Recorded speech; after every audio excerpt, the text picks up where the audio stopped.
Pentacle witch. Welcome, witches, to the Broken Pentacle podcast.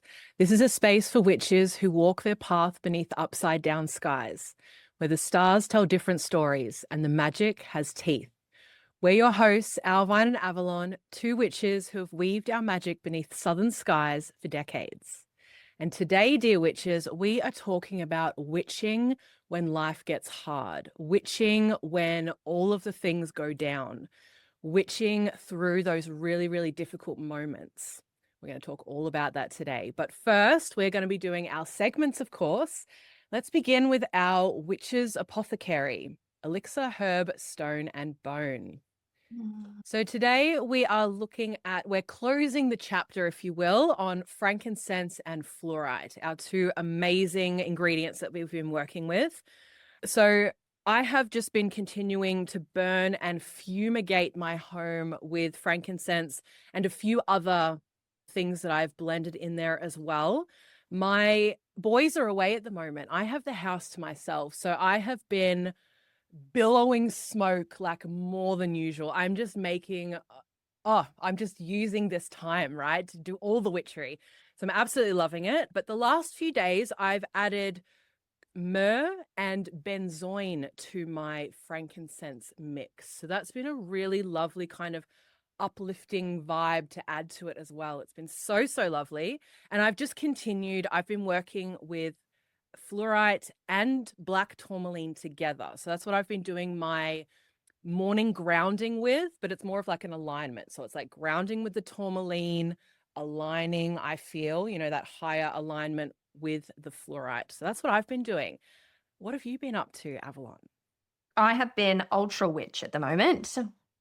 I have been witchcrafting every single day, lighting charcoal discs and burning mixes with frankincense every single day. Now, this is how I've started to use frankincense. Yes, I will still burn it like I have this morning, as its resin, singularly speaking, just frankincense on coal, and I will allow that to do its thing.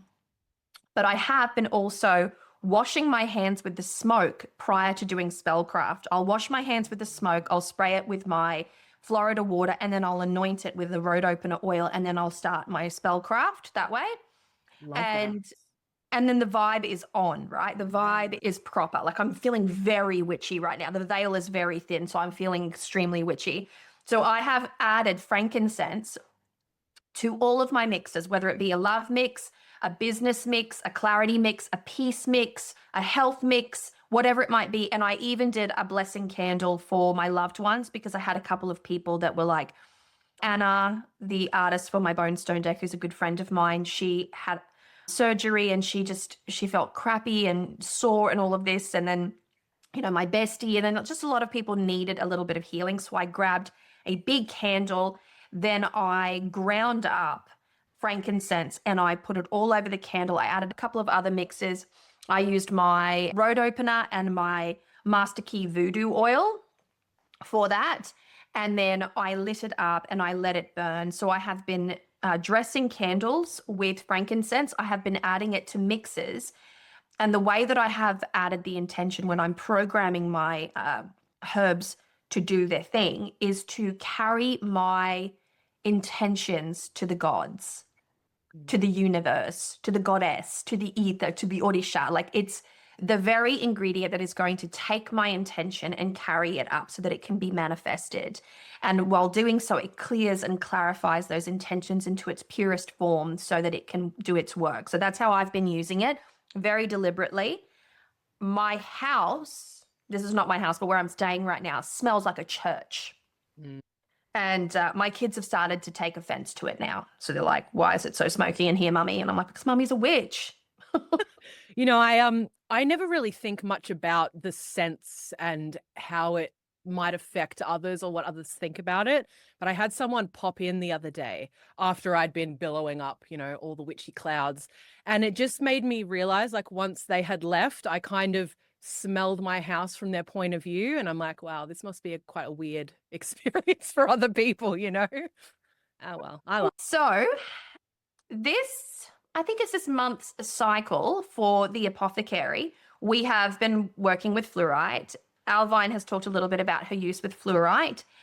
However, I managed to sneak home mid last week and I actively found my very first Australian crystal that I ever purchased. I'm holding it up right now in case you can't see, but it is a nice pale green Beautiful. pointed fluorite. This was my first crystal in Australia. And I used to have this like little silky bag that I'd put it in and then I'd pop it in my pocket. And I remember distinctively, I would have been all of 19 years old and I was at the pub with my boyfriend and I was learning how to play pool and I had decided to rest my crystal on the edge of the pool table so that I could have like a little bit more of a heads up. But I just have that vivid memory of me like whipping out a crystal in a pub and putting it on the edge of a pool table and just like, look at me go. Like, That's so you. I much love of that. it. But I have I've really loved working with fluorite and I will continue to work with fluorite because I do believe that this is for me as a creative writer and someone who needs to clear her mind from time to time. I'm neurodivergent.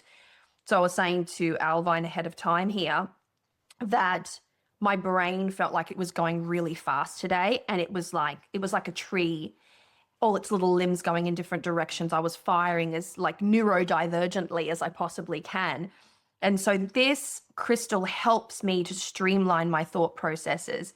It does help me to become a slightly more eloquent speaker, which is also something that I spoke about earlier on today, because I have this tendency of getting overly excited and then I rush and then I mumble. I think my words collide. And this is a very helpful tool for that specifically.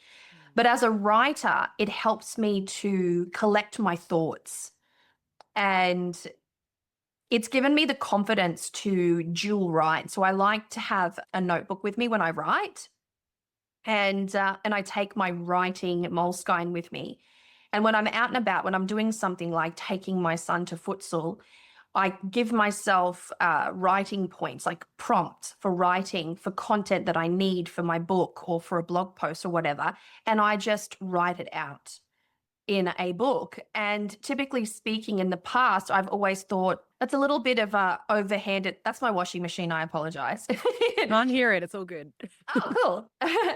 But I've always thought that's sort of double handling. But it's actually turned out to be a really great process for me in which I can then clarify the thoughts that I've already put down and I can flesh them out even more. And I can say, oh, I could have said this, I could have said that, all because it's giving me the opportunity to have a false start, if you will. And I've been taking my fluorite with me when I go out and when I'm on like at a cafe or I'm doing some writing, or it's been next to my laptop when I am sitting here doing some writing. So I have found it to be a tool of the writer and a tool of the communicator. And as far as a study stone, which is what I had originally dubbed it all those years ago, it holds true. I've been reading a lot, I've been doing a lot of research, and I have been able to retain that information. And I'm typically a very forgetful person. So yeah, I would absolutely recommend fluorite to neurodivergents the world over, as well as anyone pursuing communication and writing in either their hobbies or in their work. I would absolutely second that as well, because that's a lot of the same stuff that I do in my work. And I found it so helpful for that, which is why it's living on my desk. And like you, I started out with it being that study stone. That's how I kind of always thought of it. And I love that through this process, that very much stands true, as you said, but it's expanded. Like my awareness of this stone and how to work with it. It's just, it's an amazing stone. We love it. We love it. All right. Next, we are going to the Witch's Work Table. Finds, fails, and field notes, dear friends. So this week, I have one of each to share with you. Sometimes I only come with one, but I got all three. So my find for this week, stick with me, is herbal tea. I know you've never heard of it, right? But I used to drink tea a lot. I was a big tea drinker, love tea, loose leaf herbal teas. I love making my own blends, all of that. Now, about 2.5 years ago, I changed my diet quite extremely. I went on a very extreme elimination diet, and I found I just wasn't into tea very much anymore because I was used to drinking it with honey, and I had removed all sugar from my diet. So I kind of left the teas. Anyway, you guys know that I've been having some issues sleeping lately. Last night was no exception. So I got up and I thought, you know what? I'm going to try some herbal tea. And it was so good. Oh my God. Even without sugar, I couldn't believe it. So I made a really simple blend of chamomile, sage, so culinary sage, and red clover. So the chamomile for soothing, for bringing calm, and I felt it really quickly, actually. I was surprised by the power of these herbs. I don't know if it's because I've cleaned my diet out or if it because it was the middle of the night or what, but like I felt that magic instantly. The sage for, what was sage? Sage was really good for, I was using it to calm my body temperature. So it's quite good for if you get hot flashes and things like that. I'm not really hot flashing, but I was fairly hot last night. So I wanted to cool that all down. And then the red clover. Red clover is amazing for women's health, for balancing hormones and all of that. So I had that last night. And I just sat there and I enjoyed the process of drinking that tea so freaking much that I was like, well, I'm absolutely adding tea back into my daily repertoire now. So I am going to, over the next few weeks, be experimenting with different blends again, which I'm really excited about. So if I have some good blends that I come up with, I'll let you know. But that's my find for this week. Herbal tea, so exciting. My fail. Well, here we go. Okay, so I am calling myself out here. Okay, I'm bringing this to you as to be accountable, I suppose. I've been failing to read. So I have been picking up my books. I do a lot of reference reading, if that makes sense. So when I'm studying for something or preparing for the podcast or whatever it might be, my work, I'm always reaching for books. But as of late, I haven't read anything cover to cover. I haven't like sat with a book and really read through it. Now, I mentioned that my boys have gone away. So immediately I thought it was so funny. What I'm sharing my double bed with now is a pile of books and a bunch of cats at times. So literally the books just dumped, and I love having them there. So anyway, I've been failing to read, but I'm getting back into it. Okay, so that'll be awesome. My field note for this week, I just wanted to share this with you. This was so funny. So I pull a card for every week, a tarot card. And last week, my tarot card was the Chariot. So I've got the Rider-Waite-Smith card here. I'll just hold up just in case anyone's not familiar. But if you're not watching, there's like a figure in the middle in a chariot with two sphinxes on either side. There's a black one and a white one. Anyway, this was my card for the week. And they do say, as you study tarot, because it's such a deep, immersive topic, right? That takes decades to kind of get a basic foundation of, in my opinion. And there's so much more to learn beyond that. But I've heard from so many people, once you get in really deep with tarot, you start to see tarot everywhere. You dream in tarot, like tarot just shows up, right? And the other day I walked into my lounge room and tarot smacked me in the face. So as I said, Chariot card, my two cats, my little black Bellatrix and August, who is like very light gray and fluffy, was sitting perched. I've never seen them do this before, on either side of my armchair in the lounge room. And what was really interesting about the colors too, even the armchair is like yellow and orange, and like a lot of the colors were kind of there too. But I was just like, oh my God, it's the Chariot. They're just sitting there, looking at me. So I just thought that was so funny. I just love those little moments, it was just just a tap from spirit. Like, are you paying attention to your card today, So I loved that. How about you, Avalon? Oh my gosh, I love that story. Yes, tarot really does creep into your subconscious, and it does come to life. I've seen this time and time again. And then when you create your own tarot deck, you start living the cards. That's a whole different story. And it can get really gnarly and really hectic. During the time of the bone stone, when Anna and I were creating the bone stone, we were working on the tower card, and she fell down the stairs and broke her leg. Oh, dangerous. It's funny now, but it wasn't at the time. She had that incident and I was in a car accident. Like, oh my God. You live your cards. Yeah. You really live your cards. So just, especially when you're a witch and you're in tune with the energy, because it takes time. When you're doing weekly card pulls, as you've personally said, so then you sit with the presence of a singular card for a 7-day cycle. That's really powerful. And so I've always loved to do a Sunday, Monday kind of 3-card spread, you know, early week, midweek, and then weekend kind of vibes. And I've always got a lot out of that. But I'm vibing on a couple of readings that I've done recently, and I just can't pull any more cards this week because I'm like, my brain is just, it's full of it, but absolutely beautiful. As for finds, I went on a walk today, an epic walk, because my bestie is getting married in February next year, and we have decided that we need to lose weight. I'm not going to try and say anything offensive to anyone here, but I'm speaking on behalf of myself. But I am literally the definition of a fat mess. So don't tell me to be kind to myself. I'm very Aries-led. I do not respond to kindness when it comes to these types of things. I need to push myself. I need to be like, you know, I need to be in the vibe. So we decided, let's set up a kind of competitive something or other with our Apple Watches. We're just going to try and get our steps in. We're going to try and get our movement in. We're going to try and get our nutrition in sync so that we can feel our best. And so we decided that we were going to go for a walk. She surprised me this week, and she's like, hey, I'm in town. My daughter's doing her rehearsals for dance class. I've got 2 hours to kill. Do you want to catch up? Do you want to go for a walk? Do you want to do something like that? And I'm like, fuck yes, let's do this. So I didn't bring my walking shoes with me this time around because we are in spring and it rains consistently every single day. So the option to go for a walk just hasn't really presented itself. But on this holy day of days, I decided I'm going to walk. And so I had my Blundstone boots. I'm walking. I did 6 Ks in a pair of Blundstone.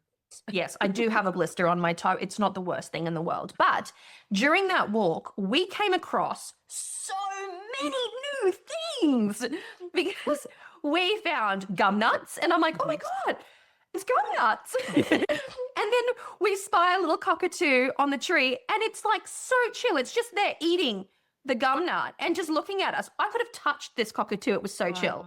Like amazing. And then the most beautiful thing, we're walking along a footpath that runs along the back of houses. So it's the fences for the houses, then the footpath. It's all manicured. It's all very pretty. We walk underneath this kind of tree vine that's spilling out on the other side of the walkway. And it was tiny, miniature yellow roses. Tiny miniature yellow roses. Tiny miniature yellow roses. It was so cute. I said, I'm going to have to come back and I'm going to have to take a cutting from that because that is just so freaking cute. I've never even seen a rose like this. They were perfectly formed roses, but they were smaller than a 5-cent piece. They were tiny. And they bunched like grapes at the edge of these vines. It was a climbing rose. Beautiful. I'm like, oh my God, I need to like get in there. I need to really like go and get some. So if anyone knows how to propagate roses from a cutting, let me know, because I'm in my rose growing era. And what I mean by that is I want to grow roses, but I do not have a sufficient amount of know-how to do so. So if you've got the wisdom, share it with me, please. So that is my find. My fail. Do I have a fail this week? Do I have a fail this week?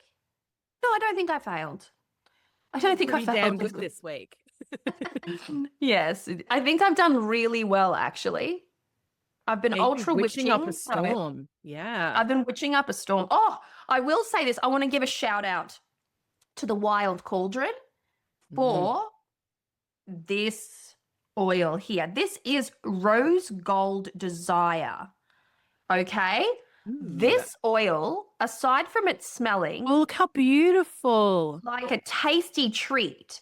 I really wish there was less label so that you could see it. So it's kind of like a pinky color as far as I can tell. And there's like a gold shine in there. The pink residue is in the bottom there. So it's got this, if I really agitate it, it's just so beautiful.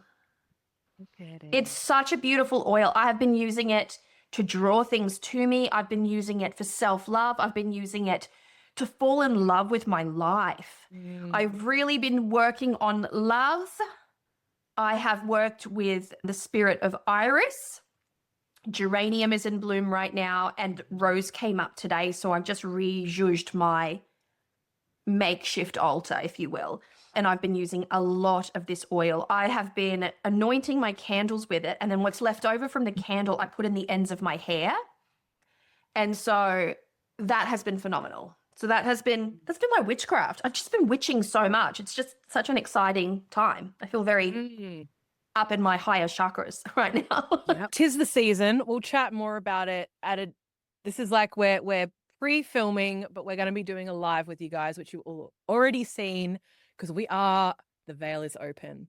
The veil is opening, and it is a magical, magical time. We did want to just share with you one quick thing before we head into the main topic, and that is a little buddy read we're going to be doing. So Right. in a future episode, in a few episodes' time, we're going to be reading, going through this book. So we wanted to tell you guys about it beforehand so that you could grab it as well if you wanted to read it. So Avalon, show us, what have we got? We have Australian Druidry. So this is a Pagan Portals. This was a Alvine suggestion. It's very Aussie. It's very Australian landscape. And being that it's a Pagan Portals, it's a small book. But Pagan Portal books tend to be very, they're very my personal practice oriented. Yeah. This is what I've done. This is what I've discovered. And I like that because it's hard to find that information elsewhere. So it's almost like a field guide, if you will. So someone's personal practice. But I'm really looking forward to it. I do love a book that gears towards an Australian style of practice. And when we're talking about Druidry, we're really talking about earth-centric spiritual systems here and the spirit of the land as well as the spirit of the tree. So I'm very much looking forward to how this author integrates her Druidic practice with the Australian landscape and whether or not First Nations people are involved in that process. We'll see what's in here. It will be interesting. This one's been literally, so I just had a look. It was published in 2017. I bought it, I'm pretty sure, that year, and it's been sitting on my shelf ever since. Nice. So that's why we were thinking, like, we got to do a book together. And then the Australian one stood out. So hopefully it's awesome. We'll see. Looks like there's some good things in there. I've had a little flick through and I'm tantalized. So. Oh, nice. We'll see. Actually, I just wanted to mention something here for all the Aussies. Now, I might have to share this on our socials because you won't see it in time. But my little sister, she sent me through a link, and this was on TikTok, to a beautiful Australian artist creator who has designed this whimsical forest whimsy kind of wall calendar specific to the Southern Hemisphere. Ooh. Now, I get very excited when I hear that kind of thing. Yeah. And every year I like to buy a calendar at the end of the year so that I can be fresh and ready to plan for the following year. Now, I had nothing but epic fail at the start of this year. So I'm mentioning this so that you can get on top of it because I believe these are pre-orders that she's taking right now. So wherever I can add this information, I'll be sure to add it for you all. Amazing. What's the website? I will have to have a look actually. Hold on. You're about to hear some noise from my phone. I'll just turn it down. No, look at that. I caught it. Well done. So, here we go. It is Anna Seed.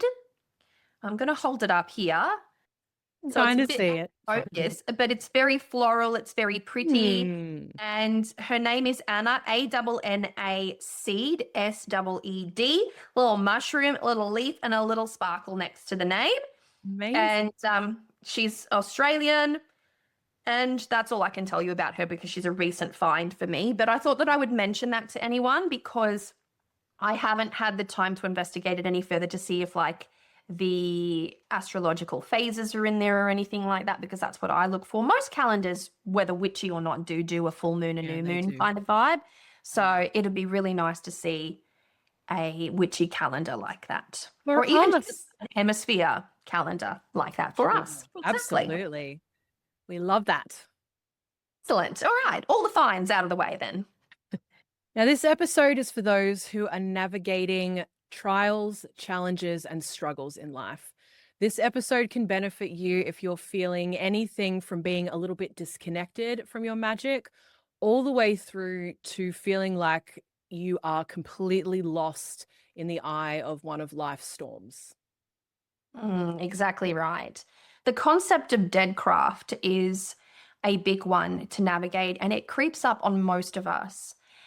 And we seldom notice when it is happening. We don't even notice when it begins to happen. It is just something that seems to take place from one day to another. One moment you're witching like I am, uber witching like I am at this very moment in time. And then the next, you're like, I don't even feel the desire to connect with my practice. I haven't done anything. I haven't magically advocated for myself in any way. And it can be a very disconnecting, very solitary, very distance building kind of an experience in which we may at that very time be facing everyday life situations, issues at work, issues within the relationship, issues within the family unit. Kids might be going through something that you have to support them through. There might be financial issues and challenges like that. It could be something else entirely. But what you will notice is that when these types of situations creep up, your natural reaction to those moments is, what can I do? And the last thing that you will think about is, how can I magically help myself? And so this is when life really takes over and it completely disconnects you from your magic, or it distances you a great deal. Not everyone feels that complete disconnect, but I have a best friend who has gone through a dead witch cycle, in the sense that her magic was dead to her for well over 2, maybe 3 years. And we're just observing this coming to life experience again. And it's opened up this beautiful conversation that has inspired in large part this episode. And so when we look at this sort of dead magic experience, or this distant magic experience, or the witching is just not witching, the vibe is not witching, whatever you want to call it, however you would like to see it, the language is yours to determine. I'm trying to give you as much option as I possibly can to help describe this, what I would call a phenomenon, because witches are empowered beings. We exist in this realm of empowerment and belief and certainty and assuredness, and we are self-motivated. The vast majority of witches operate in a solitary capacity, and so the amount of motivation required to witchcraft as a solitary is insane. It is absolutely insane. And so we're looking at this in a mind, body, and spirit capacity, because it affects everything. When you are disconnected from your magic, it absolutely throws everything out of balance. Let's look at the witch as though they are a temple, and it throws the house out of order. And so we're going to move through this subject, starting with the mind, moving on to the body, and then leaning into spirit at the very last. So let's get into it. So, we're beginning our exploration today with the mind. But what you will see throughout this conversation is that, of course, these are all so interwoven and interlinked. And a shadow or a blockage in one will cause issues in the other, right? So, we're beginning with the mind first. So, I thought we would sort of look at, some of the struggles, some of the common pitfalls that we have. And I thought I would share some of my big shadows that I've walked through. And these are very common as well. This is nothing out of the usual here. But I would say some of the really big ones that I've experienced that I have felt blockage in my magic: anxiety, that's a big one for me. Anger, right? Judgment. These things, they force a wall down. There is not a flow that's happening anymore when we're stuck here, when we're in depression or negative self-concept, right? All of these things from my exploration, I wonder if it would be the same for everyone. But anxiety, anger, judgment, depression, and negativity, in my opinion, very much the root of those is fear. They're different expressions of fear, right? Now, in terms of blind spots, we don't know what we can't see. We're not aware of the things that we're not aware of, right? And we'll talk about how to mediate some of these things, but all of us walk through life with blind spots, and we simply do not know what we don't know. The other thing I think is really important for us to consider is the quality of our mind, or how our mind works in terms of being in a fixed mindset or in a growth mindset. Witchery, in my opinion, is very much about growth, right?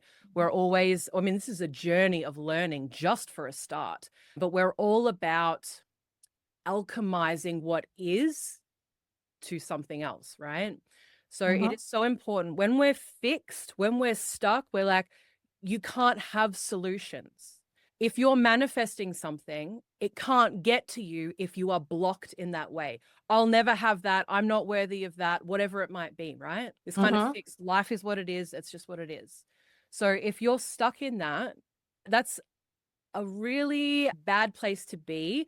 I find a lot of the witches that I've worked with, at least in the beginning, can be very fixed because we're taught to be this way, right? Even through school, for example.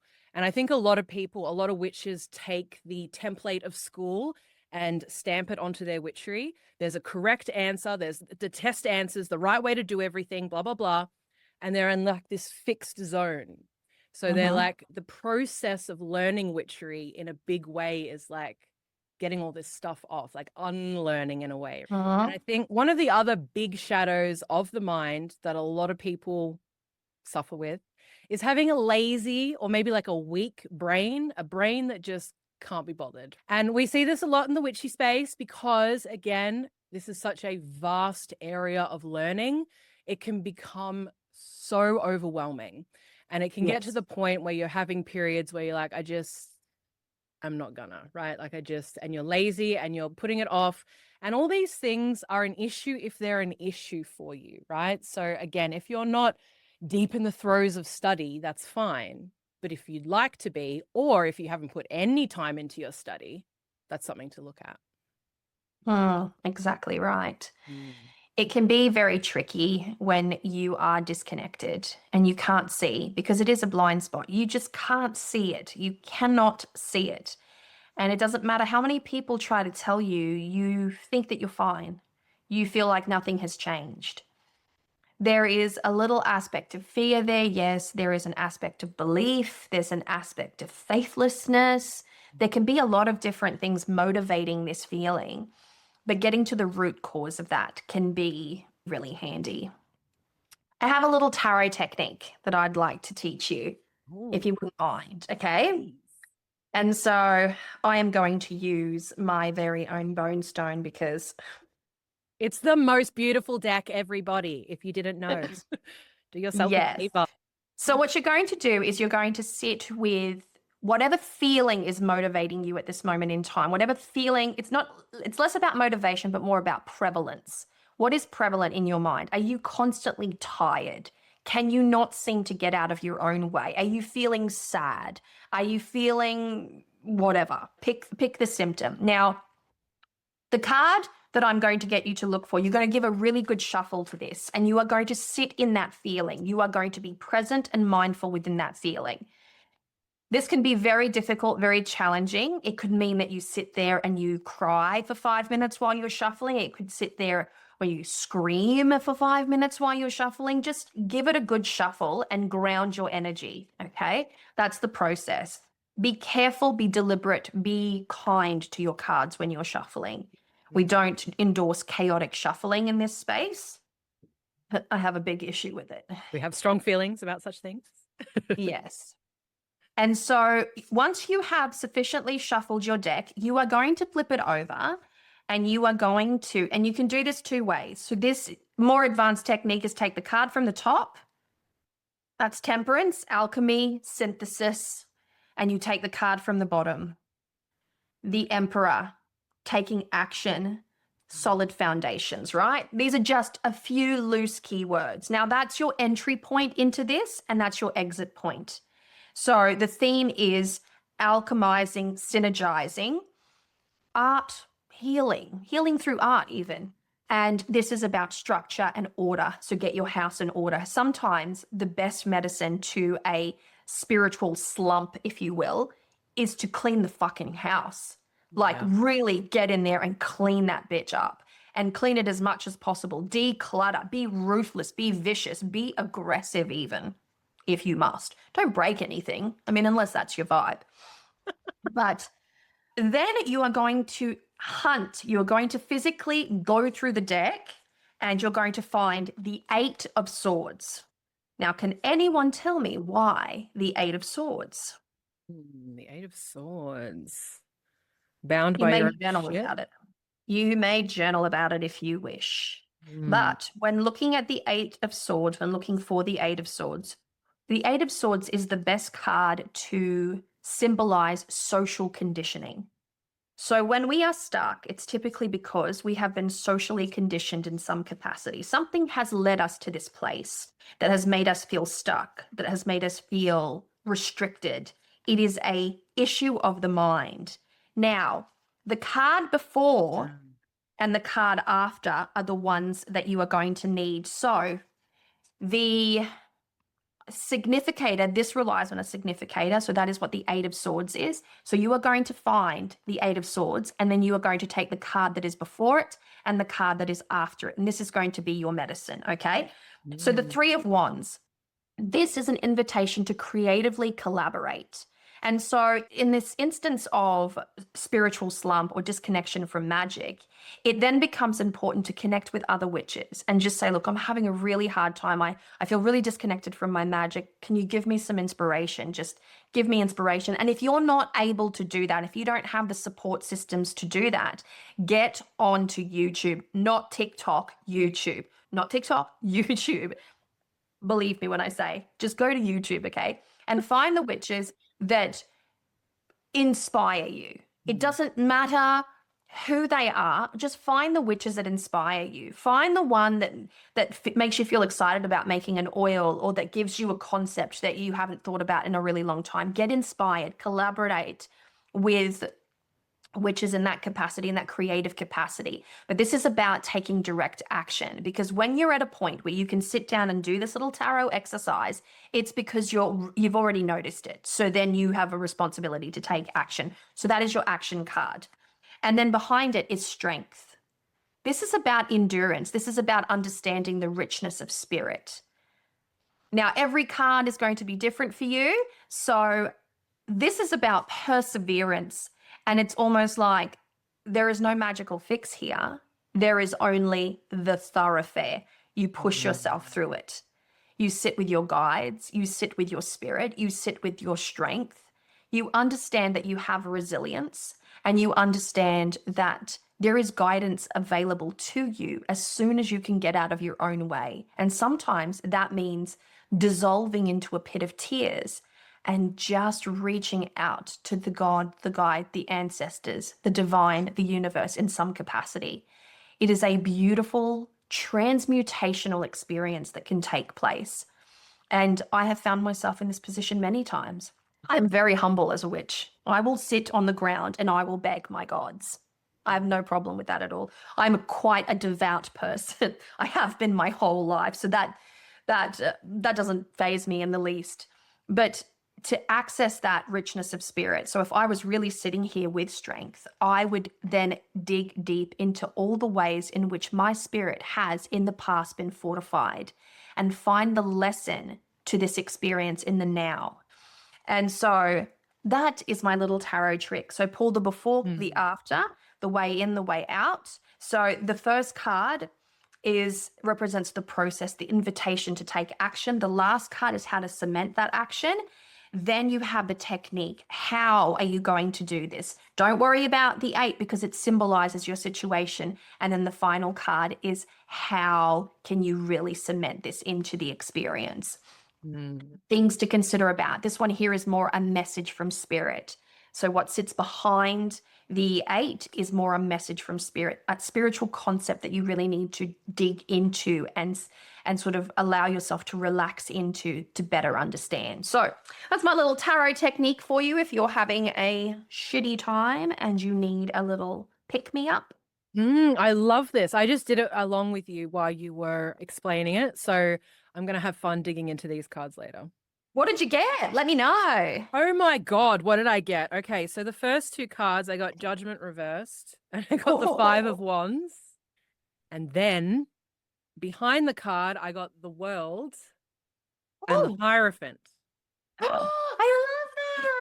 So big. And this, I don't know, just in case anyone's watching it and cares, this is the Night Theatre Tarot. I only didn't reach for the Bone Stone because the Bone Stone's busy doing things already. Very nice. Very nice.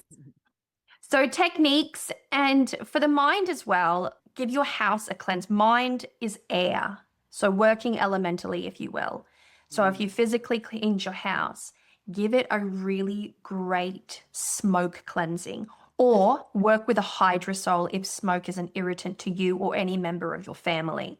So create yourself a hydrosol. You can, if you don't have the skill to make a hydrosol, make a herbal tea that you use within 3-day period, and then just spritz every part of your home with it. Use essential oils, use herbs, boil it all up, strain it, pour it into a smoke, I was going to say smoke canister. I don't know why, but that would be cool, but a spray bottle is the word that I'm looking for here. And just spritz your whole entire house. Spritz yourself in the morning, spritz yourself in the evening, spritz your family members, spritz your pets. Just this little action, tiny little action, making the tea, using the tea, spritzing yourself. It's the simplest, easiest form, and you're already witchcrafting. You're already helping yourself in that regard. So think practically, think very small, and take action. I would agree. I think I've really found that since we've started doing the podcast, I've been much more on my smoke cleansing, and I've got a lot of mind shadow, shall we say. And I've noticed it's helped a lot. It really has. It's been insane.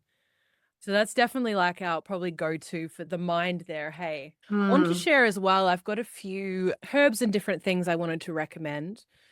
So this is if we're looking at fear specifically, okay? So I think if we've got a lot of this fear going on, what I've done, this is a little mundane, but I feel it really leads into the magic. The first thing you need to do is identify what the hell's going on, right? So really helpful to journal, to talk with a therapist or a trusted friend.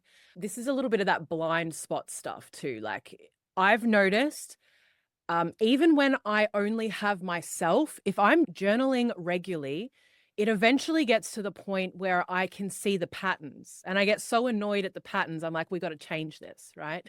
So it's really, really helpful. Also, mantras or chants or things you can say to yourself to change the stories going on up here, to change those beliefs that are happening, right? Because it all begins with the stories that are happening here.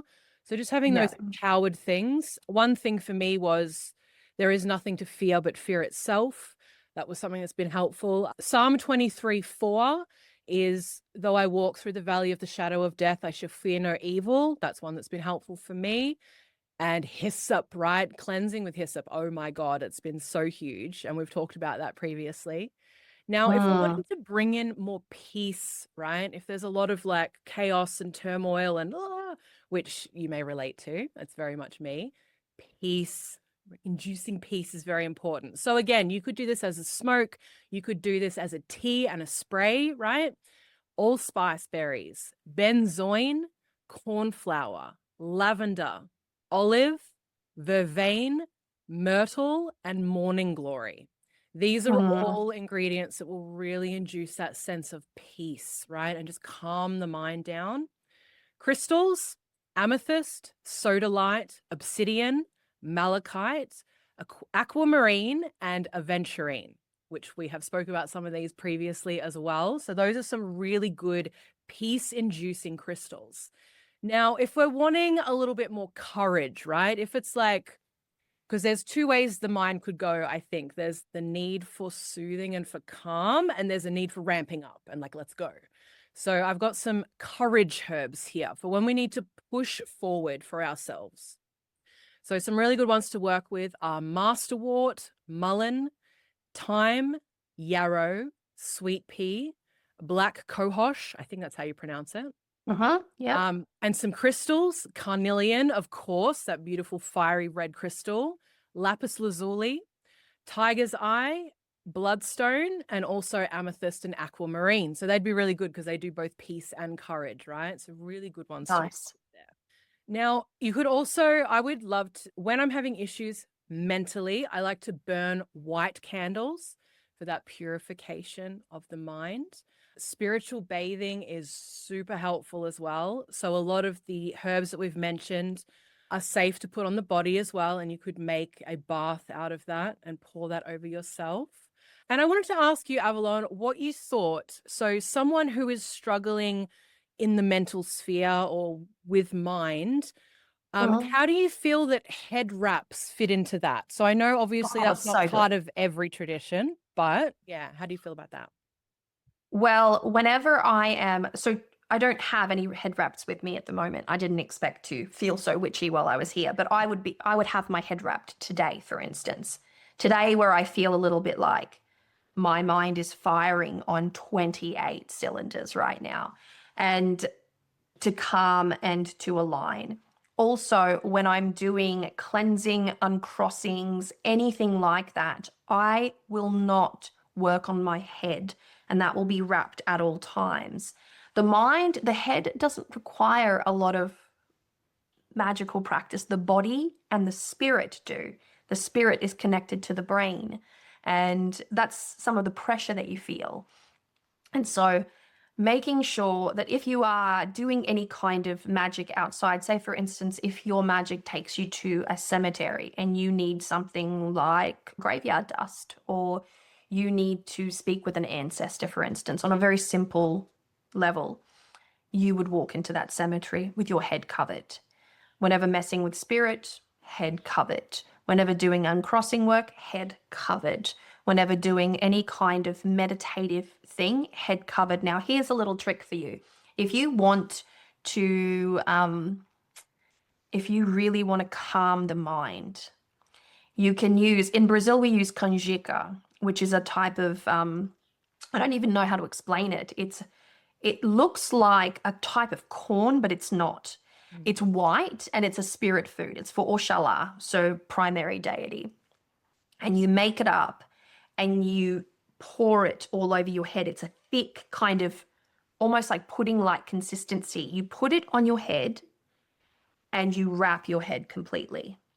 Now, the same sort of principles can happen. You can make an oil, like a really nice, nourishing oil for your scalp, for instance.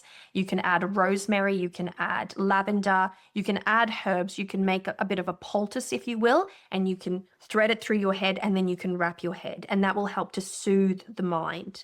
That will help to soothe the head. So head wrapping for me is everything. Like, I love it. I think it has true, genuine value. Whenever witches and practitioners and spiritists and so on in my culture, whenever we do an initiation, the head will always be wrapped to walk around the streets in public. So it's not uncommon to see a spiritist in the middle of the day going to work with all of her beads. Her head is wrapped and she's completely dressed in white. It's a very common occurrence where I come from. And you just know that they're or a practitioner, maybe not Kimbanda, but yeah, you'll know who they are. And so head wrapping, absolutely. Also, just a little something extra. If the vibe is heavy in the home, work on the laundry. Put herbs into your washing machine. If you're worried about staining, if you're worried about the transfer of color from specific herbs to your linens, then use oils and mix it in with your soaps and your detergents and things like that. Even like a little pinch of basil in the laundry, in the washing, can help to cool or soothe quarrels within the home. And so work on the laundry. Work on the laundry. You can use vinegar as a fabric softener. It has magical properties. It's very, very good for removing unwanted energies. You can add things like eucalyptus into natural powders. I make my own washing powders because I live off grid. And so I add things like eucalyptus, I add lavender, I add lemon, I add orange, I add all these types of things into my mix that I make, and that's what I wash my laundry with. And so I use essential oils, not actual herbs, but I wouldn't have a problem putting a bit of dried or even a couple of leaves of fresh basil into my washing. That wouldn't be a problem to me at all. So work on your washing, because when you think about it, the pillowcase that you lay your head on at night can be worked on magically. You can also make dream pillows and sleep aids in which to help to lull you to a peaceful sleep if you need to. So all in the mind, all in the head. Absolutely. It's such a good way to, like, if anyone's wanting to work some magic on their household members, but are maybe a little bit unsure how to do that, laundry right there. Yeah. Yeah. And what I do for my kids is I slip bay leaves under their mattresses. Just one. Every so often I'll refresh it and I'll revive. I'll write a little something on it, something about peace, something about dreams coming true and all that kind of thing. Not in the dream sense, but in the well-wishing sense. And so you can just do these types of these little things. You can put selenite underneath your bed as well, and that can help. And what I like to do is I put glass of water, and traditionally you can use coal or you can use an onion in the corner of your room. If you really are struggling to get to sleep, if the anxiety is a lot, the mind is really busy, work on your room. But that's more for physical magic rather than mental. It just has an impact on the mind. The ability to sleep well has an impact on the mind, on the mental health. So 100%. And we'll get more into that. I just want to share a few more little bits and pieces. So if you are struggling with blind spots, or you feel you might be, right? You might be like, okay, there's probably some things that I need to see. I would recommend doing third eye work, okay? Opening up that center, even though that is spiritual, this is where they connect, right? So in my opinion, spirit informs, right? Spirit is the one that taps you on the shoulder and is like, hey, there's a problem you're not noticing. So I would do that, open that third eye. And for that, you can work with eyebright or peppermint. Those are both two really good herbal things. So you could bathe the area, you could smoke with those, whatever you wanted to do with them. Now, for negative thinking specifically, if you've got all these negative stories going on, maybe it's not as like serious as fear or anger or whatever, but there's just like a general happening in your mind. This is a big, you spoke about this just before, but changing your environment. So now we're moving into sort of body, right? Physical to help the mind. But your environment absolutely affects you. So even in terms of like energetic debris, right? That can just be all around you and you don't even know about it. Clearing out your environment is huge, but here's the thing is when you shift your environment in some way, it changes things on the mental. It creates space for something new to happen, right? Think about your environment, how it's affecting you. Remove the people that need to go. Think about the entertainment, the stuff that you're actually consuming. A lot of people will watch awful things, right? Awful things. And then they're having issues with like anxiety or whatever. It's like, yeah, because what are you feeding your mind with? Just because it's on Netflix doesn't mean it's good for you to watch, right? So being careful with these kinds of things. And in terms of herbs for uplifting the mind, right? And really removing all of that negativity, wattle is wonderful. We've spoken about this. Positivity, happiness, right? Bringing wattle into your space if you are lucky enough to be surrounded by wattle. Hyssop is a really good one to work with. We know that clears all of your own shit, right? All of your own sins, if you will. Lemongrass is amazing for warding off negativity and for bringing good luck. So it has a sort of a similar vibe to frankincense in that way that it cleanses and brings back as well. So frankincense is another one. And then marjoram, I remember how to say it, calms grief and sorrow if that is something that you're struggling with. And the crystals I would recommend, fluorite, aventurine, and emerald. These are like heart stones, right? Well, not fluorite, but aventurine and emerald are. Nice. Yeah. And then finally, if you are someone who has a bit of a lazy or maybe a little bit weak brain, right?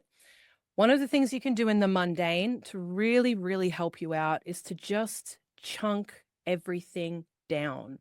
Most of the time, many of us are just, we've got too much going on in the mental scape, or we're trying to get to level 10 and we're at level 1 or whatever, right? Like you're Mm. trying to take all these, and this is where the overwhelm and the, "Oh, I can't, whatever." So chunking it down, actionable goals. What is something that you can achieve today, right? This is the secret of my so far success. Being able to do anything is like just chunking it right down and making it so I can achieve that little thing. And as you do that, you go along and you look behind you and you go, wow, I've come kind of far. And all of a sudden, that big goal doesn't seem like it's so crazy and out there. So, Uh-huh. chunking things down, I've written as an example here, like, perhaps witchy study is one of the things, right? So, one page. You don't have to read a chapter, read one page, or spend 5 minutes doing a thing, or whatever it might be. Even if you have a task that you have to do that feels overwhelming, maybe it's going to take you 5 hours, right? You go, okay, I'm going to spend 1 hour. If I do more than that, cool. But if I don't, I get a thumbs up. Because the thing is, a lot of people will really not help themselves. They'll set goals that they cannot achieve, and then they shit on themselves later when they haven't achieved them, and then they don't feel like pursuing those goals anymore, right? Mm. But the best thing you That's can it. do is to celebrate yourself along the way and make it easy for yourself. So again, Absolutely. our crystals and herbs for this: rosemary, right, for the mind, rue, caraway, periwinkle, walnut, and spearmint. And the crystals are the same as above. Fluorite, aventurine, and emerald are your friends. Very nice. Very nice. I will also add, if you're neurodivergent, I can speak on this. It helps in the morning, and this is actually tremendously helpful. It's a psychological hack. I didn't come up with this. I found this online. Thanks to all the people sharing their resources. Get ready in the morning, put on pants, put on shirt, put on coat, whatever the weather dictates, and then put on your damn shoes. Put on shoes. Put your boots on, put your runners on, because you are going to be 10 million times more likely to leave the house and do something. You are going to be more active because you've set yourself up. You've armored up, if you will. And that very much helps productivity throughout the day, especially if you're having a bit of a hard time. It can really, really help productivity. If you're a person that's not feeling great about yourself, put on a little makeup and start with just something as simple as concealer, or for a man, concealer. Just a little bit, just under the eyes, a little bit of mascara, just a little something. Put on a nice little spritz of perfume because it helps you to feel good. These types of things, these little self-love, self-care practices make you feel much better. And then you're dressed, you're ready, your shoes on, and somebody goes, "Hey, do you want to catch up for a coffee?" And where you an hour ago would have gone, "I just want to sit in bed," you are now going to go to that coffee because you're ready. You're ready to just face the day. You're ready to do whatever you need to do. Mm. Another tip that I'm going to give you is pick a percentage to work to. I like to work to 70%. I'll set myself a 70% goal. I never go for 100. There are days where I'll achieve 100 and I'll be like, fuck yes, nailed it. But for the most part, I'm not working for perfection. I'm not working towards perfection. Perfection is the killer of productivity. It absolutely kills productivity. It doesn't have to be perfect. It needs to be done. Remember that it does not have to be perfect. It does need to get done. And 70% is well above a pass. So it's good enough, is what I'm going to say. As an Australian, I feel like this is the vibe. It is good enough. It just needs to be good enough. And it helps to take some of that pressure off. It helps. And then gauging your mood for the day. A mood journal, a mood diary can be very, very helpful as well. And if you start to notice a pattern, just do smiley faces in the corner of a notebook if you need to. It doesn't really have to be anything more than that. But track your mood, because you're going to start to see patterns emerge. And it's all about seeing it so that your mind can believe it, so that you can intellectualize it and therefore act towards it. That's the most important thing, because if you're just floundering and you're not aware, these types of practices on the everyday can be very helpful to help you to determine what's going on. And so journaling is the best tool for mental health, full stop. It's the best tool for the witch. It's the best tool for magic. It's the best tool for motivation. Journaling, full stop. It doesn't have to be anything fancy. You do not have to own an entire art store worth of supplies in order to journal. You just need pen and paper, and do with that what you will. But just record your day in whichever capacity you're capable of. My journal pages change every day because I can't do it any other way. I really can't. Some days I'm like, this is what I've done. Other days are like, this is my to-do list. And then I'll put little boxes and I'll tick them off. Like I said, anything that helps. It doesn't have to be perfect. It just has to be implemented. Absolutely. I would so second that too. With the journaling is so huge for everything. All the witchy things. If you're a witch that doesn't journal, maybe you should feel a little bit called out. With all love, all love. And you I don't see have to you. journal. I'm looking at you. We're looking at you. But you also don't have to journal every day, because that's another pressure thing, right? Like, you make it work for you. If you write one sentence, amazing. If you don't journal for a week, fine. Just use it as a tool that's there for you. Someone to bitch to when you really don't want to share your ugliness with anyone else. You know, that's why I use it. Yep, Pour it out. exactly right. One word on a page is still journaling. All right, so we get to move on to body now. Are we ready to move on to body? We're ready. So Okay. what about the mind-body connection? This is something that we've heard so much about. I feel like it's like a phrase that's out there now. Want to lead us into this mind-body connection? Sure. I can speak from a personal perspective here. I can be very, very hard on myself. Very hard on myself. My own childhood cycles can creep up on me, and I've had enough therapy to be able to see when it's happened and to be quite proactive about it. But for me, I'm a skeptical person. I'm a truly, truly skeptical person. And I have a tendency of thinking that things are both stupid and won't work. So I can honestly say that I'm very magical, yes, but I do the magic that works for me.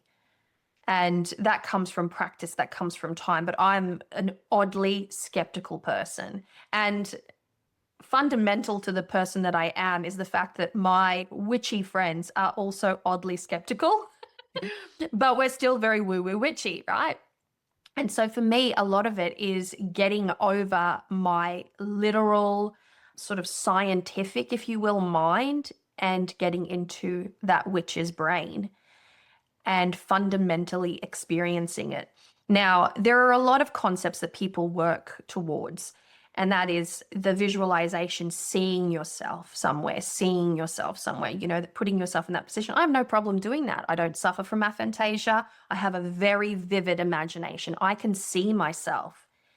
And then I can even start to experience some of the emotion that I should be feeling in conjunction with what it is that I'm experiencing. And then what will happen is I'll get an intrusive thought, and it'll just fuck it all up for me.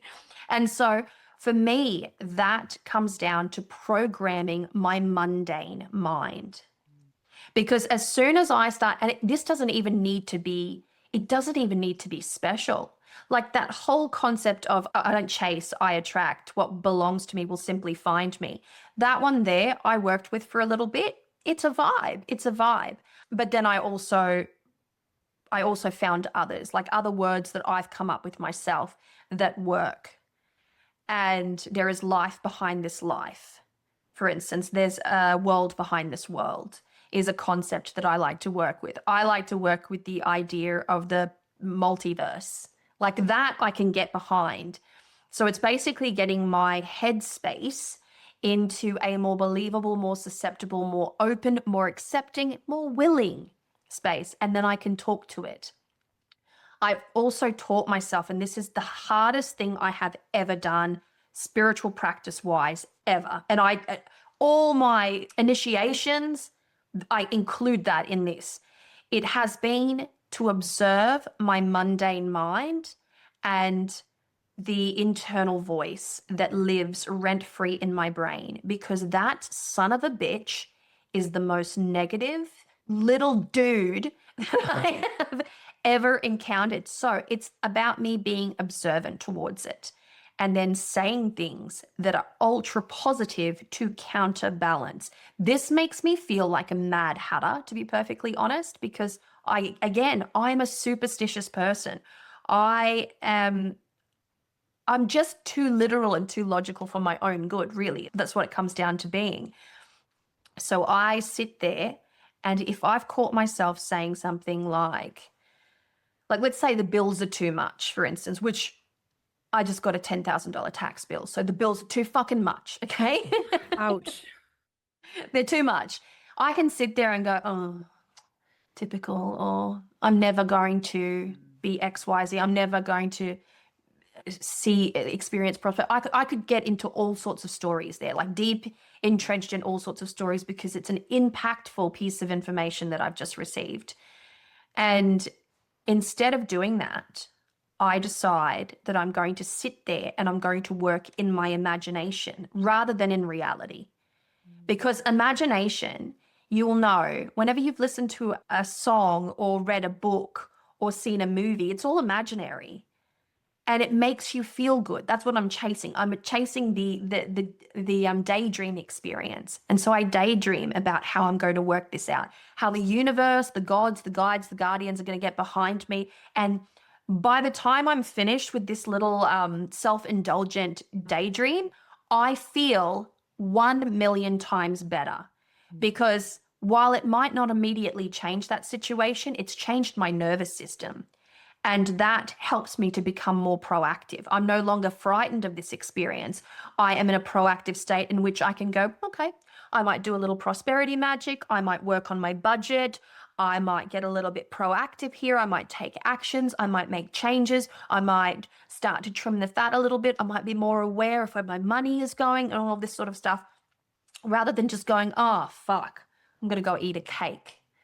Because the tendency to get bogged down by all that life throws at us is exactly what lands us in these types of restrictive headspaces in which we experience dead magic. And so it has a positive effect on your actions. If you can get your head right, if you can start to tell yourself good, strong stories, stories that are positive, that are high vibration. I hate that term, but I'm going to use it here. Stories that are very, very ultra positive, if that's what you need, because it does help. The more positivity you feed your brain, the better it runs, the better you sleep, the more you smile. It's ludicrous, yes, but there is a way to be positive and still be quite realistic at the same time. So it's about figuring out who you are, what kind of a personality you have, what you respond to personally, and working with that. And sometimes it means making an adjustment. I'm not a pessimistic person by nature, but certain things can happen in which I become very pessimistic. Certain time spent with certain people can make me very pessimistic. And so I really need to work on those slipping moments. I find that exposure to my own elderly father, who spends a lot of his retired time online listening to stupid people talk, then tries to reiterate that stupidity towards me, and then it puts me in this yucky headspace. So it's, who do you spend time with? What stories are you telling yourself? Work out a script that you can say whenever you get an intrusive thought, or whenever you get, and I'm not speaking about this in a psychological sense. I'm not a psychologist. I can't tell you how to react in this instance.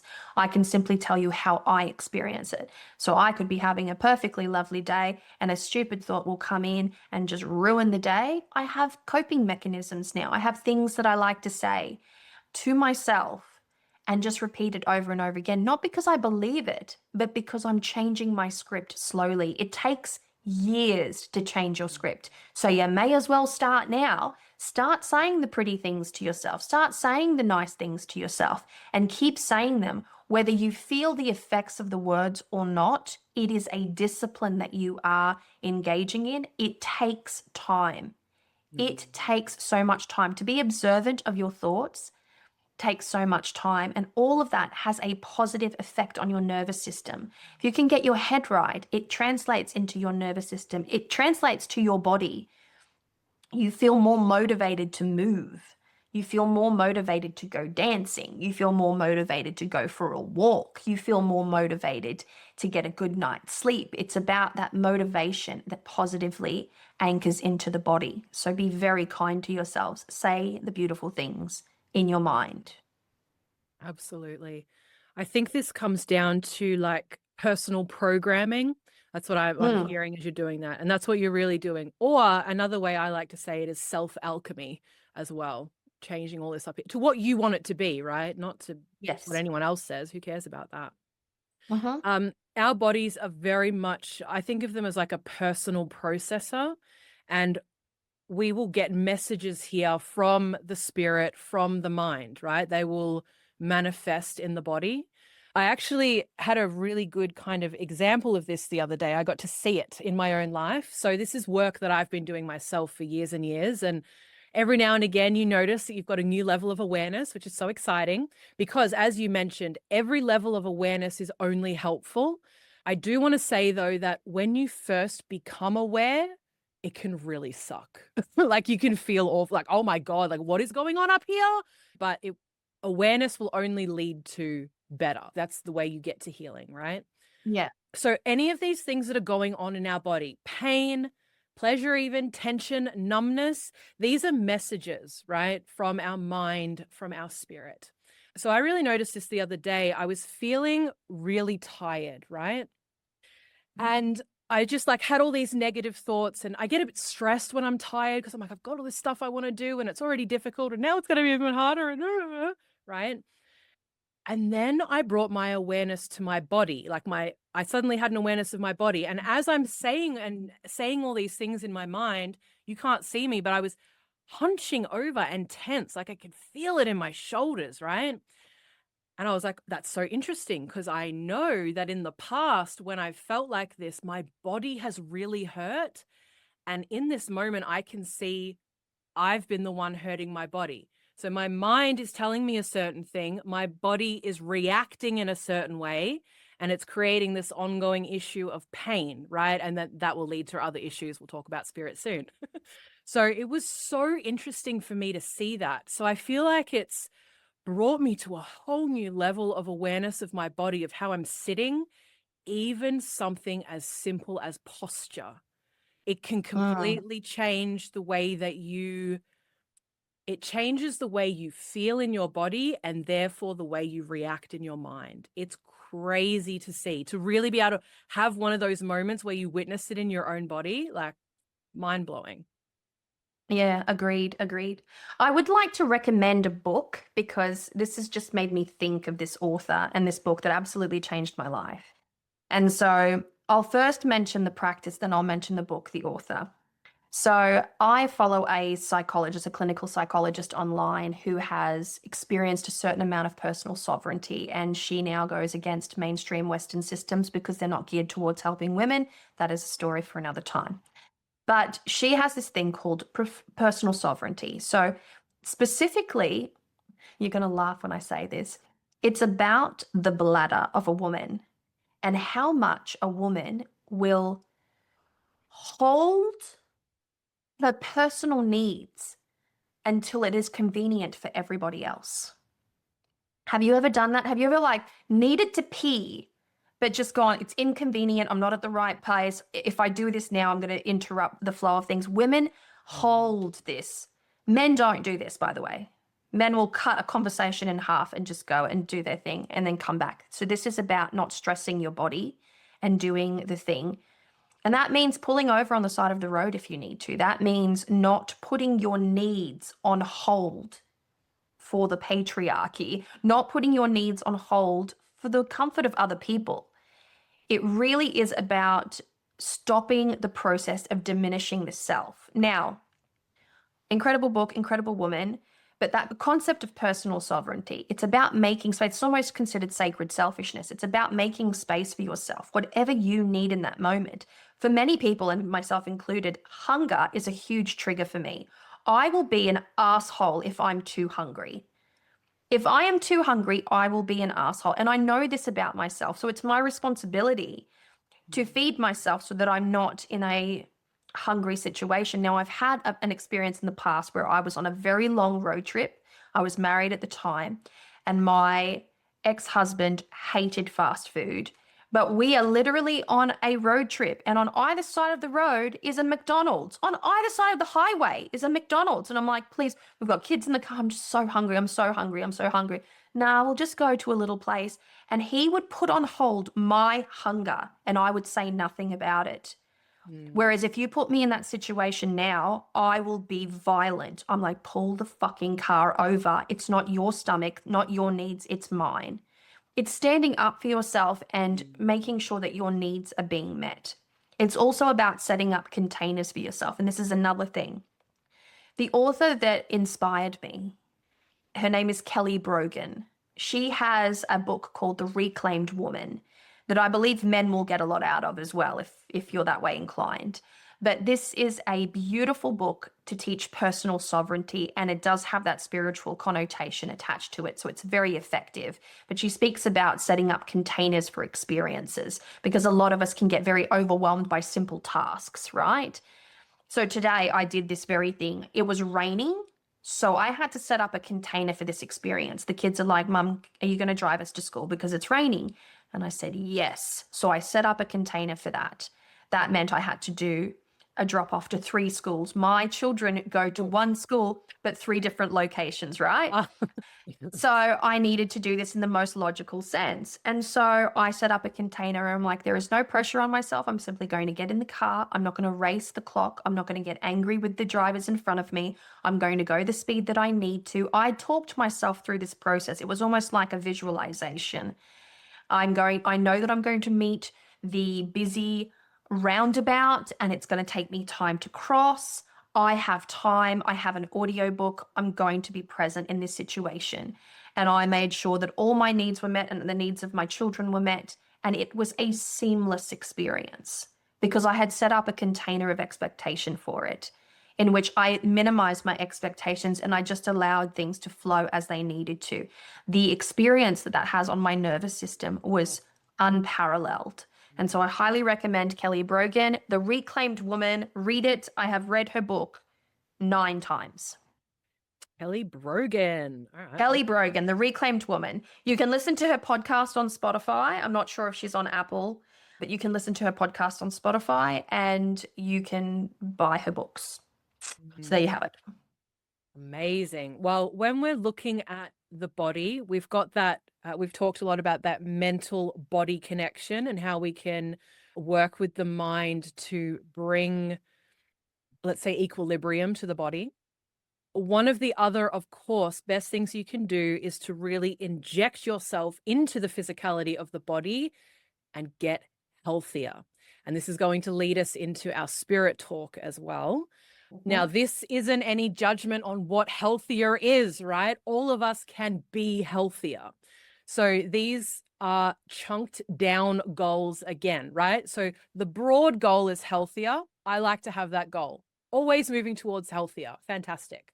Then we need to chunk down within that. What specifically are we doing, right? And I've radically shifted my health over the last 2.5 years, but it's been baby steps.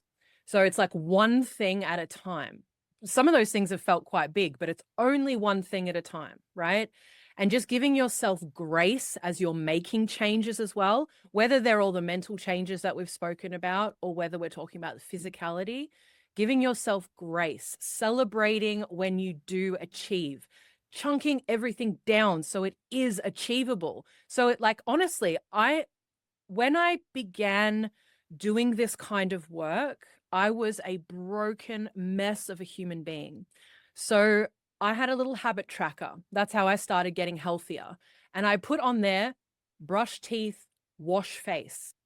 And I would give myself a tick every time I brushed my teeth, right? It's actually something I still do, but that's because I like to color in squares. It's a whole thing. But I didn't have those habits then. And slowly over time, and the way that I personally work with habit trackers, because this is something that can be really useful for any of these things we're talking about, is I don't get militant with myself. I'm curious. So my habit tracker is purely for me to see over time what I am and am not doing and how I feel and how I don't feel or whatever, right? It's just data. So some people will try and do stuff like this and they're like, well, I have to make sure I color in every square. Otherwise, it's going to look bad. And I don't want to look at that. It's like about aesthetics or some like, I don't know. That's the same with the journaling thing, right? Like, let's not be about the crafts and the amazingness. You can go above and beyond and make things artistic and beautiful if you're already doing them, because that's the important thing, is just getting the thing, doing the things, right? So your goals could be super, super simple. Improving sleep. That's certainly one for me right now. Eating within a certain time window, perhaps.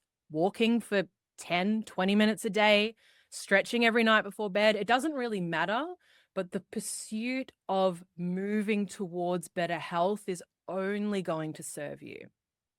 So let's get into the spiritual and how that's affected by the physical. Avalon, would you like to jump us into this part of the topic? Yes. Okay. Spirit is ambiguous for many people, and connecting to spirit can be a challenge, especially in the beginning of your practice. You don't want to be a crazy person, so you will second guess yourself. But truth be told, spirit is very ever present. You can talk to the air around you right now, and you will be talking to an aspect of spirit. Could be a god, guide, guardian, an ancestor. Doesn't matter. Connecting to and acknowledging the spiritual full stop can be exceptionally helpful. Now, one way in which many people do this naturally, whether they're witches or not, is to say these very things. The vibe was really good. When people talk about the vibe, they're talking about the spirit, the energy of a space, the energy of a situation, the energy of a person. Oh, I got a really good vibe from that person. Like, vibe is the key word that will bring awareness to the fact that people are actually talking about energy. They're talking about spirit. And so when we're disconnected from spirit, when we stop to see the meaning, the magic, the inherent message in things, the synchronicities, the experiences that typically anchor us to a more magical life, we start to feel adrift. And that can be a really scary thing. It's like things start to lose focus, they start to lose meaning. You get into a why bother headspace. And it can be very tricky to deal with that. And so when it comes to spirit, it is not that hard. And I don't mean to be condescending when I say that. Spirit will be present the moment you light a candle. So you may as well light a candle. Doesn't matter even what color candle.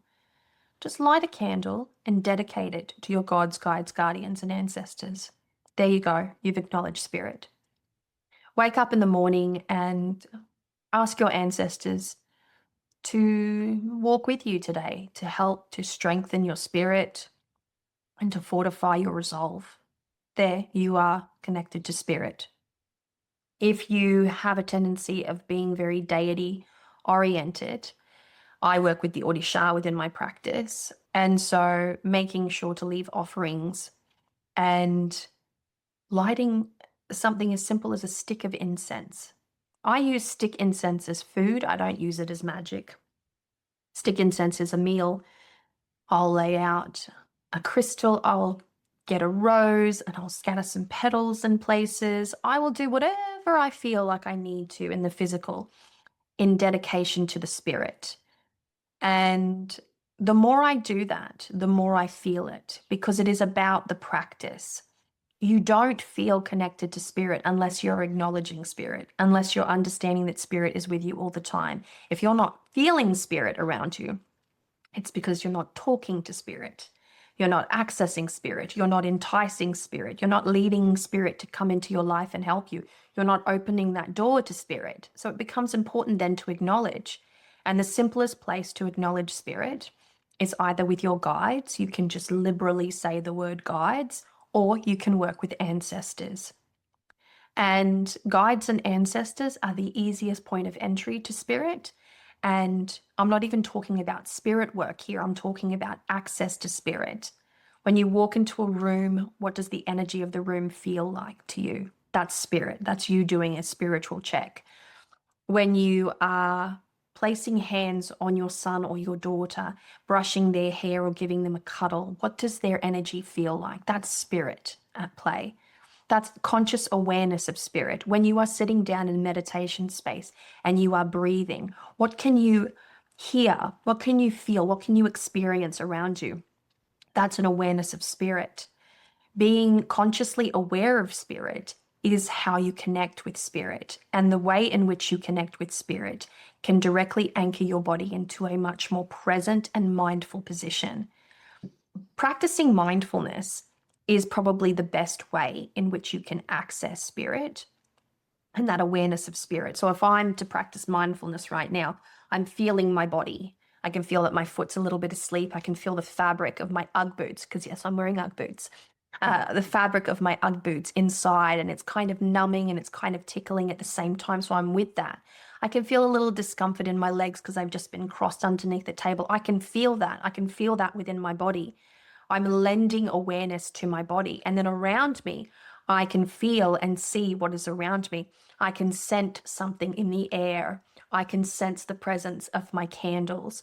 I can see the sunshine. I can perceive my environment as clearly as possible. Sometimes that calms my nervous system all the way down. It's just to be mindful. I'm not seeking to control anything. I'm just the witness. I'm just observing, and I'm just feeling, and I'm grounding that awareness into my body. And that's spirit. That right there is spirit. When you can perceive, connect, and scan all at the same time, that's spirit work. At its core, at its most foundational, it's that heady awareness that you have towards yourself. The more you are connected to spirit, the more you will feel that sensation in your body. The more the door is open, the more you are going to feel that sensation. This leads us into the concept of clairs. Your clairs, right? There is, how many is there? Is there 7? I can't even remember. 6 or 7. It's 6. I 6 or can't remember 7. exactly, but yeah. So psychic touch, psychic taste, psychic hearing, psychic Sound. perception, psychic sound. 5 or 6 or something like that. So for me, I pay attention to the scent in the air, right? Because my whole life, my ancestors visit me and I smell the air is scented with tobacco just for me. Nobody else can smell it. And so I know that spirit is close if I smell tobacco in the air inside my home. Outside my home, people could just be smoking, but inside my home, the smell of tobacco automatically leads me to acknowledge my ancestors are close by. If you are out and about, or you are sitting in the car and all of a sudden you get this whiff of something really yummy, something really pleasant, something nostalgic, a cake that your grandmother used to make, or a pie that your mum used to make, or something like that, that's spirit right there connecting with you. And our ability to scent things is connected to our memory centers, and that in itself breeds this awareness of spirit. A lot can be perceived through smelling. Clairaudience, your ability to hear things, that can be a bit of a different situation, but for the most part, we hear, we scent, we can even feel. We can even feel to a degree. You know, a cold shiver, the room getting nice and warm. It's a senses thing. It's these clairs are your senses heightened, and each and every one of us has a connection to a specific clair sensory experience. It's just a matter of what that might be. Some of us have more than others, and all of them can be developed. So if you feel like you don't have any, you could develop all of them. It's just a matter of doing the work and really tuning in as much as you possibly can, because there is so much spirit around. Go outside and touch a tree and tell me you don't sense spirit around you. Go and smell the rain, that petrichor experience, and tell me that you can't connect with spirit. Like it's a very practical, very beautiful, very mindful thing. And it's a beautiful way to live, like being in, I guess, I mean, the word I guess I would use is alignment. I don't know if we love that, but just being in that deep connection with spirit. And I just wanted to reiterate too, for anyone who is new to this, right? Because Avalon's given us so much awesomeness there. But for some of you, you might be like, well, that would be amazing, but like I'm at the beginning here and like this, I'm not there, right? Talk to the wall until it feels like spiritual connection, right? This is where I started. I came from a Christian background. Well, let's not even go into all that. But anyway, I had a disconnection there speaking to spirit. And I just did this. I was like, I want this connection. So I'm just going to keep talking. And now, like, I feel so deeply connected with spirit. I feel like anytime I'm just talking, whatever, they're there, you know, like we're in connection right now. Another way that you mentioned as well to build this. So talk, okay? Talk.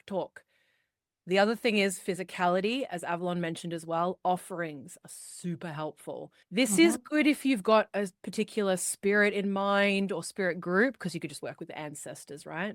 But if you've kind of got someone you're connecting with, even if it's just the land that you're on, you can give offering to that.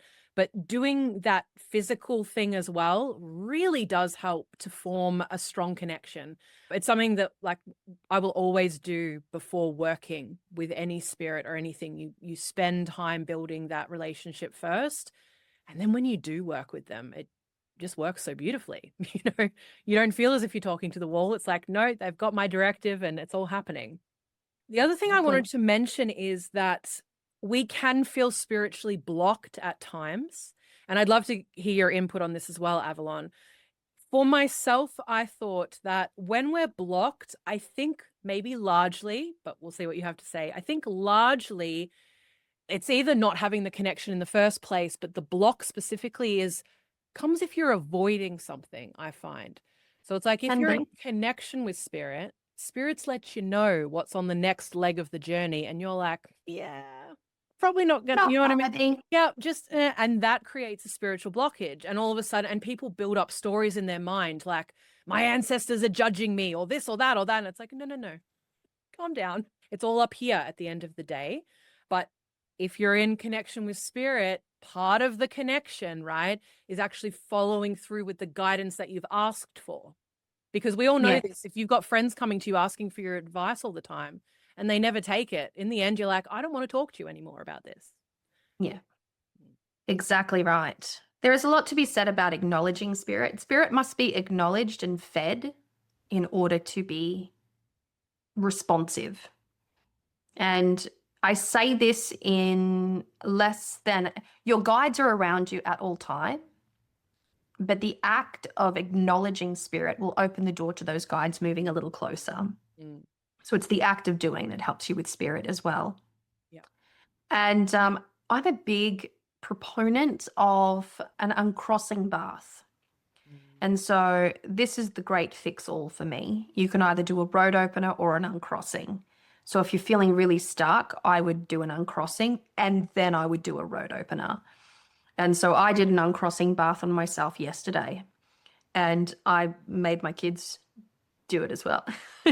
So I made a bloody mess of the bathroom. It's not a pretty thing. It's pretty in motion.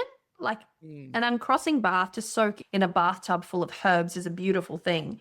But the after effects of that is messy business, right? It's the after effects, the cleanup of it is pretty hectic. So when we're thinking about our stuckness, whatever that may look like, have an uncrossing bath. Get yourself, what I used yesterday, I'll tell you exactly what I used. I used hyssop, agrimony, chamomile, lavender, blue cornflower, and a teaspoon of benzoin. Lovely. And I put a couple of drops of the Master Key Voodoo oil in there. But I sprayed my bathtub. I rinsed my bathtub first and then I sprayed it with Florida water and then I filled it up and that's what I used. That's the mix that I used and I programmed and blessed every herb that I put in there and I really sat in the bathtub and I rubbed all those herbs all over myself and really like felt it. And I was saying to Alvine, after that, I had a low-grade fever. So I really did shift some shit. So woke up today feeling absolutely fine. Nobody else had any issues, just me with my little low-grade fever. And yeah, did the work, shifted it. The body did the rest, activated the body to remove the toxins and any kind of attachments that were there. And today I felt much better, very open and free. So a good uncrossing, absolutely vital. And once you've done your uncrossing, I recommend doing a road opener down at the crossroads. So work the roads. And for fuck's sake, do not use salt in your road opener. This is for anyone who doesn't know, I don't think we've mentioned it fully here before, but this is something going around on the TikToks right now, and it's not traditional. Let's put it that way. Using salt is not traditional in this kind of spell. No. It's an oxymoron. It's an oxymoron of an experience. So salt has no business in a road opener at all. Not at all. Not historically, not culturally. It's a thing. It's a thing. I'm sensitive to it. But do a road opener and you can do crossroads road opener work. So do your crossroads magic, if you will. Do a crossroads activation if you must, but get down there and open your roads. 7 coins at a crossroads. Wash your body with 7 coins. Grab your coins and rub them all over your body and then cast them at the corner of a crossroads. Leave an incense burning at the crossroad. Activate your crossroads. Feed your crossroads spirits. And yeah, start to open your roads slowly. But that's for people who need to manifest big stuff. But an uncrossing bath on its own can just be the kickstart that you need to really connect with your magic. Oh, I see. Sorry, one of my candles decided to be really like pretty right now. Well, aesthetic. Well, I feel like this leads perfectly into the very last little bit that we're going to talk about today, which is how to practice effective metaphysical maintenance. So if you are feeling deeply blocked, we've already spoken about this, do an uncrossing. Unblock yourself, get things moving again. Exactly. What else would you say for effective metaphysical maintenance? Oh, metaphysical maintenance is my favorite thing. I have many a practice, to be perfectly honest. I like to Florida water myself most days. I like to change up the crystals that are next to my bed, but I always seem to have a smoky quartz around me at all times. When I'm sleeping, really grounding, I like to wear my tourmaline pendant when I remember to. But I like to wear my tourmaline pendant. I like to just have the things on my persons. But the practice that I engage in that is just so lovely, so lovely, is I have a set of chakra stones. I can do this with any one of them, or I can do this with all of them, or I can do this with a blue kyanite. So I have a beautiful set of chakra stones. And I will just light some candles, light some incense. I will lay on my bed and I will go and find my favorite dude on YouTube, Healing Vibrations. And he does crystal singing bowl music. And basically he will do a whole chakra alignment or he'll work on a specific chakra. And so I like to just put the crystal on that particular chakra and I like to let the sound work on me, not through my headphones, but actually through my speaker and just let it roll over me. And I'll sit there and it's the kindest, sweetest thing I do for myself, hands down. The kindest, sweetest thing, honestly. And I also love the purchasing of fresh flowers or the harvesting of fresh flowers for my home. They have a really good share. They've got really good chi, like flowers, fresh flowers have really good chi. And I like to change the water in my flowers, which is why they last such a long time.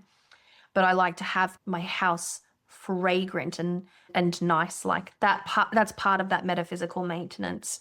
Also doing my due diligence, knowing that I've got a commitment or a task and scheduling it and making sure to be on top of things as best I can in keeping with my mental health for that week.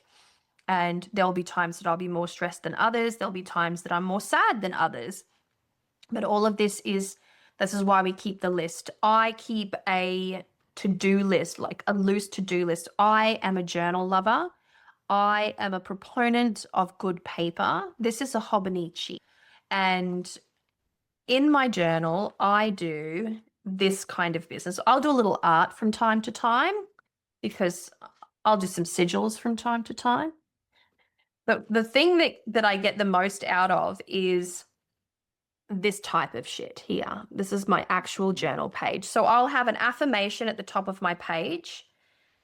And then I'll create my own little lists. I have here on my list, bed, oil pulling, teeth, journal, breakfast, read, SEO, YouTube video, thumbnail, gym, email, mail, book club, chicken, tax, study 20 minutes, hair. So I know what all of these mean, but to my day, they are kindness. And I color code. Anything in pink is self-love and self-care for myself. Anything is yellow are things that I need to do every day, like make my bed or brush my teeth or tend to my chickens. Anything in green is work-related. And anything in blue is study or something special outside of that. So I like to leave myself a list. I like to leave myself like a container in which to work with and do it that way so that I'm never overwhelmed. I never feel overwhelmed. Even if I don't get to a task, I move it to the next page. And the task that I didn't get to on the day of becomes the top of my list on the following day. So I make sure to tick off that before I do anything else. And so I'm always on top of what I need. I know what my deadlines are. This is difficult for me because I'm neurodivergent. So being this organized is such a challenge for me, and yet I do it. I have the tool to do it. I have my journal that I like. I have my pen that I like. These are all things that I've gifted to myself, right? No, I have chosen that journal. I have chosen the journal with the nice paper. I cannot use a journal that doesn't have good paper. That's an OCD neurodivergent thing. Don't just give me a plain notebook. Don't fucking do it. You do it. So I make sure that I set myself up the best I can so that I can achieve what I need to. And that's a lot to do with my home, is making sure that I've got a day for laundry, that I've got a day where I'm, setting time aside to mow. And because I have such a large property, I mow in sections. So section 1, section 2, section 3 mowing. So I create my job sheet every day for myself, and then I stick to that. And if I fail on that job sheet, if I wake up one day and I feel like total shit, guess what? I am not going to force myself. I'm just going to sleep. I'm going to read. I'm going to relax because my body is saying, hey, I can't today. And I respect that. I don't subscribe to hustle culture, but I'm an energetic worker. So when I have the energy to work, I do my absolute best. And when I don't punish myself for that. I'm kind to myself, and I don't feel this guilt and this inherent ickiness that we a lot of times throw on ourselves because we feel like we're being disappointing towards other people. We're not actually disappointed in ourselves. We feel like we're letting people down, or we're disappointing other people, or we're not setting a good example, or any number of stories that you can tell yourself. But if you are truly honoring yourself, there will be days where you don't feel like it. There will be days where you feel like it more than ever. There will be days in which you feel more creative. There will be days in which you feel more sleepy. Honor your processes. And that will be the best way for you, honestly. Absolutely. I feel like I've really been able to level up in my life with that kind of approach. You're talking about it here, and I feel like I spoke about it a little bit earlier, but just that kindness towards self, making it doable, knowing how you work, figuring out those tools, because that's a process too, by the way, people. When I started doing habit tracking and keeping a journal for myself, sorry, not a journal, but like a diary for myself, that was a process of at least a year or two, figuring out what worked for me, and that sucks. It does. But when you get there, oh my God, it's worth all of that. It really is. So understanding yourself, knowing how you work, doing what you need to do for yourself to get the most out of yourself, and being kind, being flexible, and listening to your body. I listen to a lot of like health and workout podcasts right now. And something that people really screw up on, right? Because this particular podcast, they're all fitness freaks, right? So they get people calling up and they're like in great shape, this, what, that, whatever, but they've got certain goals and they just cannot get there. The reason is because they're doing too much. Their Yep. hormones aren't working properly and all this, like everything's going haywire because they're putting out so much. They're not listening to their body actually needing a little bit of rest. And I actually almost feel like rest is a really bad word that needs to be cut out of like gym sessions and all of that. Because people are like, oh, I'm not tired. No, it's not about that.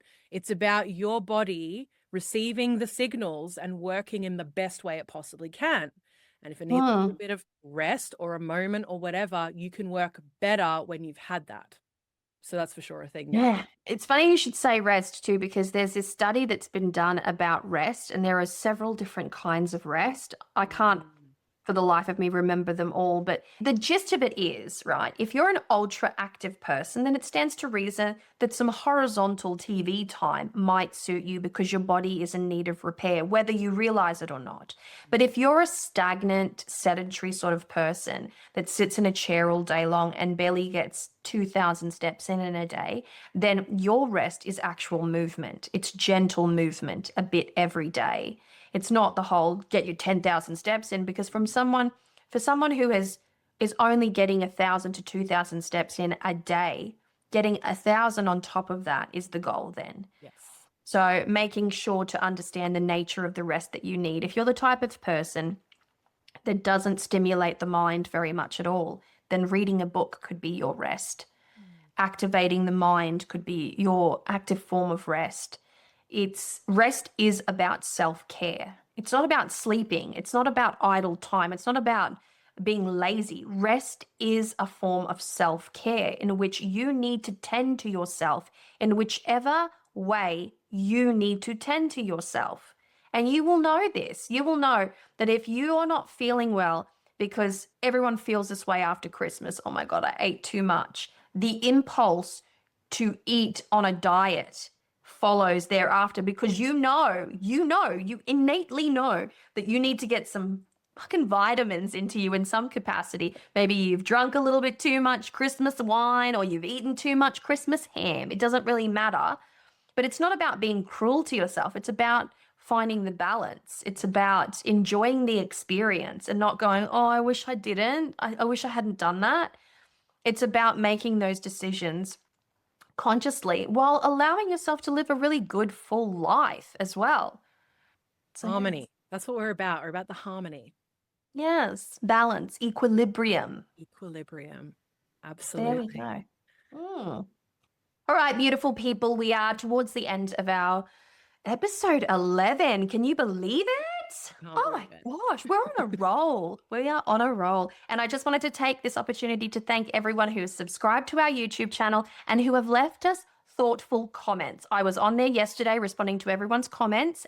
Loved it. Loved the way that you've shared your personal stories, your personal journeys, your questions. It's so lovely over there. Thank you so much for contributing to that space and for making it feel really welcoming and really engaging. So much appreciated. So to add to that, we have a community question that hopefully you will be inspired to answer. And that is, we would like to ask each and every one of you if you can recall a time in which you felt completely bogged down by life and how long it took you to reconnect to your practice as a witch. That is our question. And so there is no right or wrong answer. We just want a little time frame. And I want to say, to just bring a little reassurance to you, I've known people who have disconnected from their practice for 10 years. It is not as uncommon as you might like to think, which is why we thought we would do this episode, because if you are aware of it, you can rectify it. You cannot rectify it if you are unaware of it.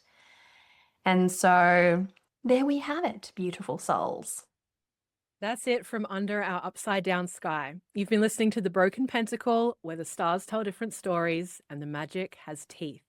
You can find more magic from us on Instagram, TikTok, YouTube, and Substack. Until next time, witches, many, many blessings. Bye.